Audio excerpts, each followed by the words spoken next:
Hello and welcome to Scoping Out Tools, and today is another vintage tool haul. Let's see what I got. So these were actually gifted to me by my dad, and they have came from his father and his brother. The reason I know some of the stuff with his brother is he has actually marked some of his initials on some of these tools. So first things first, I got a couple of wood planes. So I'll this is probably the best condition I've seen a lot of the secondhand wood planes in, but I suppose it's because they might not have been used all the time. Let me just give it a little tap.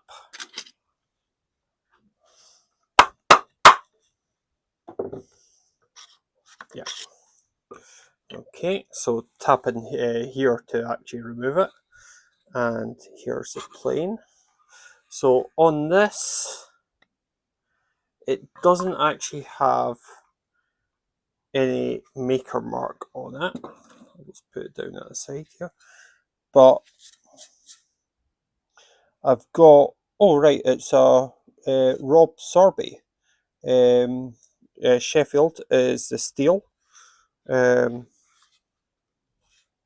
There's a bit of rust on it, but actually it's looking in an alright condition for it. So that's quite nice. There's a bit of hammering at the back, but in general, in nice condition. Now, this one I did notice it did have a mark, and it's got girdwood on it, but the Matheson mark that actually matches Matheson matches what I've got on one of my other planes, and they were quite a large firm, I think, with it that went father and son. This one, let me just tap it as well. I'll put that one there.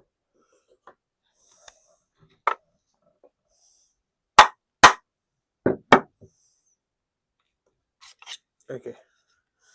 Yeah, so this is in quite good condition. And remove that. Yeah, so all the planes are good at the bottom. There's a few scores, but nothing major, and it does have warranted on it here. So let's just pop that down. Right. Okay. So this is the cast steel, and the iron belongs to the Matheson as well. So that's probably the original iron to go with it. Again, in quite a nice condition. There's a bit of rust on it, but not at the edge of it. There's been a bit where it's obviously sat in a little bit of water, but again, in fairly nice condition. So, fairly happy with those. Alright, and then I'll just pop that to the side. So this one was actually done before the crescent and star, which was for after the son took over. I'll need to check the initials to make sure, is this from the father or is this from the son? If it's from the father, it's obviously a lot older. If it's from the son, younger. And I've got a very different set of dividers. Some of them have actually who the maker was, some of them don't. So these two don't have a maker. This is a Moore and Wright one, Sheffield, England. And again, I do have another Moore and Wright one that I bought. This one is an American one, the LLS company or LSS company in Athol, Massachusetts. Again, it's got my uncle's initials marked on it, and I think that's also uncle mentioning this. This one's not marked. Oh no, it is Brown and Sharp, Providence, Rhode Island, US. Again, marked by my uncle on it. This is much lighter than the other tools, but yeah, And then this one, where are we from? T. Hughes,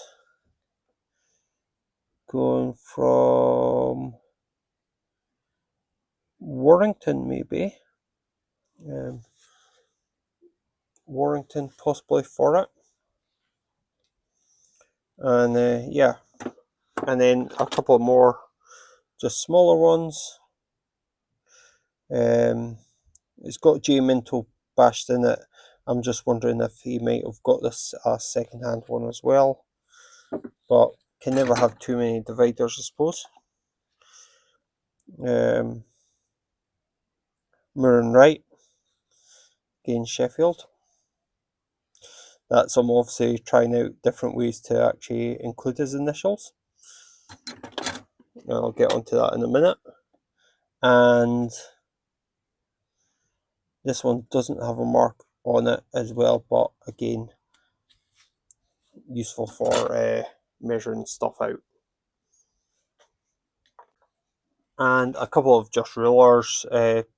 Spring steel, best quality, made in England, doesn't have a company name on it, but it does have metric and inch in it, whereas this one is an American. It's only marked on one side, and this one is actually mentioned the Lufkin Rule Company, Baginaw, USA. So I probably will actually look up these companies just to find out a little bit more information. They're probably a nothing company or something. So, right, yes. So, Starrett.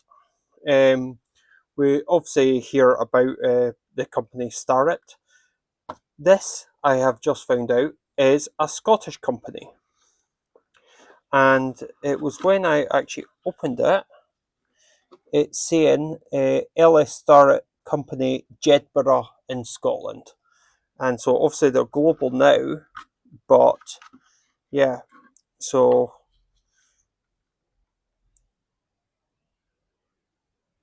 yeah, now actually this is BP and Company. So it's not actually a Starrett thing. So I don't know what initially was in it. Does anyone recognise what this might have been before? It does fit quite nicely on it. And then there's also this measure gauge as well, so I can actually measure how thick this actually is. I'm thinking that's nothing else, but at first I just thought it was a glasses case getting used, but the fact that Starrett is mentioned is just otherwise. This is Moore and Wright, so maybe this is them doing the safety car. Oh, this is a Starrett one.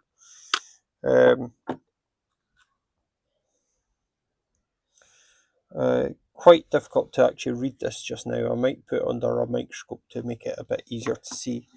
But again, this is the Starrett one. And 1 inch measurement, and I can actually then measure how thin something is. And it's actually quite a nice movement actually. I don't necessarily know how it actually works. I'll need to actually have a look. But okay, so although Starrett is Jedburgh, it looks like LSS is in Athol, Massachusetts, so it might be that this company, Starrett, was still trading out of Jedburgh, but it was all getting made in America and then getting sent over here. So interesting, a little bit of history there.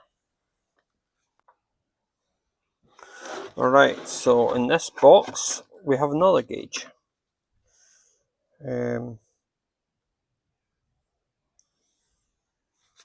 This obviously starts off a bit higher.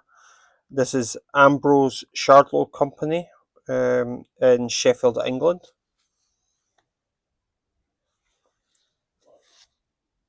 I've never actually used one of these before, but obviously it is all in imperial. That doesn't bother me that much because, of course, don't mind. Oh, interesting. Is that Well, no, it's a bit of glue. I thought it was a wee bug at the bottom there. No, it's a bit of glue. Nice little box there. It's just out of plywood.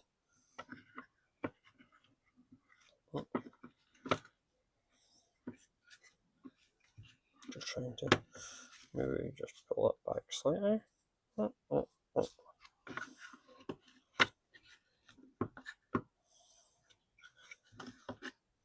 Let's check how that was put in.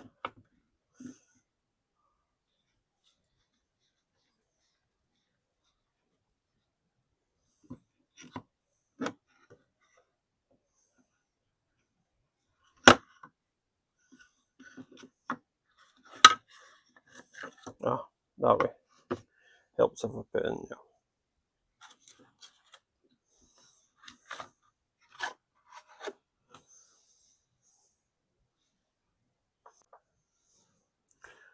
Okay, in this little box, there is some writing on this.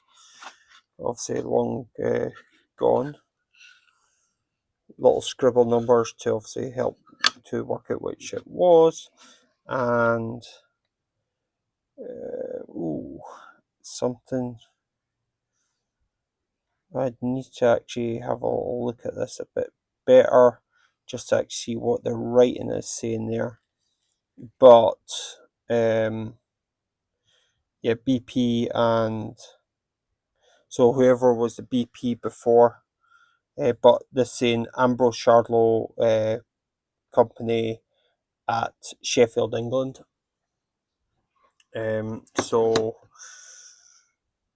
it might be that they made the guide and then somebody else made this casting part. I need to actually learn how to actually use these. I'm assuming it's all it is I just need to measure something and then convert it. If anyone actually can comment on this, I don't know if I showed my surname there. If not, you'll probably hear it at some point. But I'll cover it up just in case people try identity theft. So this obviously I can actually give a height of it, and that seems to be that should be able to slide. So I can set the height and then check it at another location, providing everything's nice and flat. Has anyone used one of these? Let me know in the comments about it. But yeah, marked by my uncle again. But seems I could actually use that for something. I just don't know what yet. Right, marking punches. Oh, right. Okay, so these are all alphabet, and let's just take one out. So it's made in England, and I don't know if it gives me any more information other than made in England. Nothing on that side. It's priority, so it must be who makes it. But obviously I can test that out to make something. Actually, let's just do it here. Should I? Yeah, why not? Okay, so let's hammer out, and I'll put my initial on it. Oh, turn it the right way.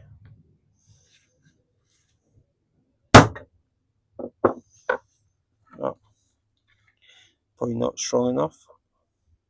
I'll try again. And that is a C.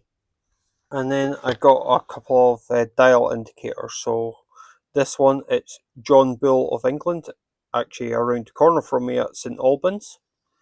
British Indicators Limited. That's the gauge here. There's nothing on the bottom. And if we go here, there's a couple of parts at the bottom. Right, okay, so I think that's been added to it.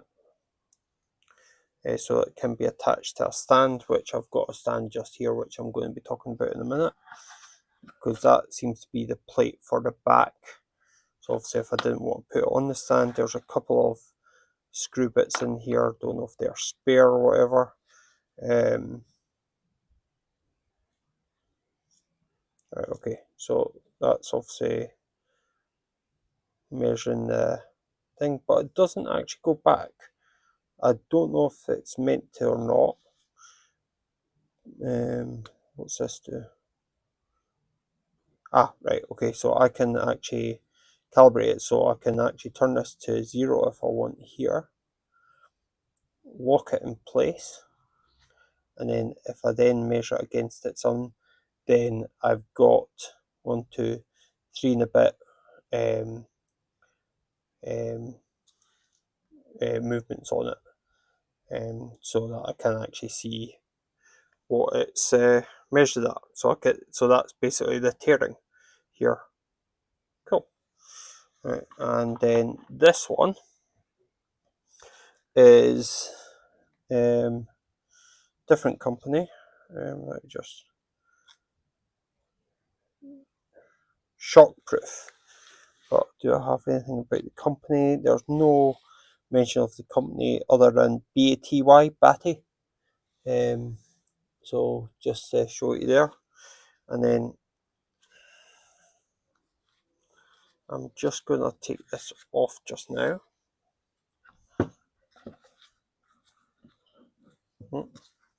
If it comes off,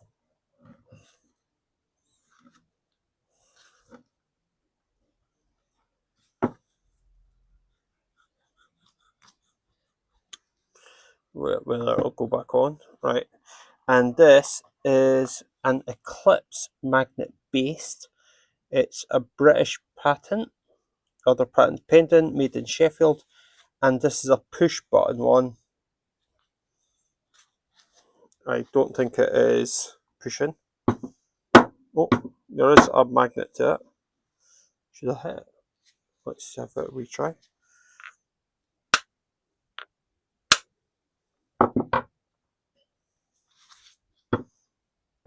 Well, that's the magnet off. So if I probably should be using my copper hammer. Oh, that's it on.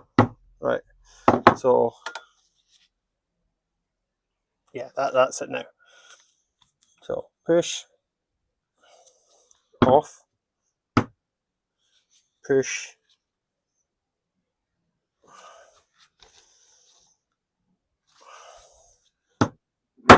on. Not strong yet. I think it could do with a bit of loosening. But yeah, so magnet base.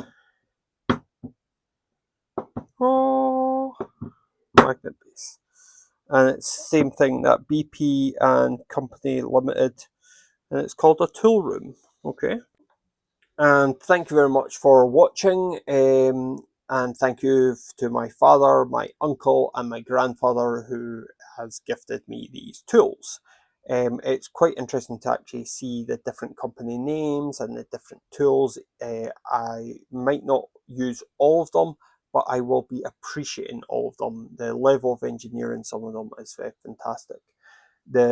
If you're interested in uh, any more details of the tools, or actually give me sort of going, oh, actually, you could use that using this ABC, feel free to comment below. Also, if you're interested in me sharing what I find out about the different companies as I actually look them up, again, feel free to let me know in the comments. If you're interested in other vintage tools, check uh, videos in my library. If you're interested in me crafting stuff, there's other ones about the library. If you're interested in the science of stuff, I do actually have some microscope videos. I still have my solder video to actually to come. That's I've still got to actually collect the data for it. But yeah, let me know if you also have a favourite of what I've shown you today. Anyway, thank you very much for watching the Scoping Out Tools. Bye for now.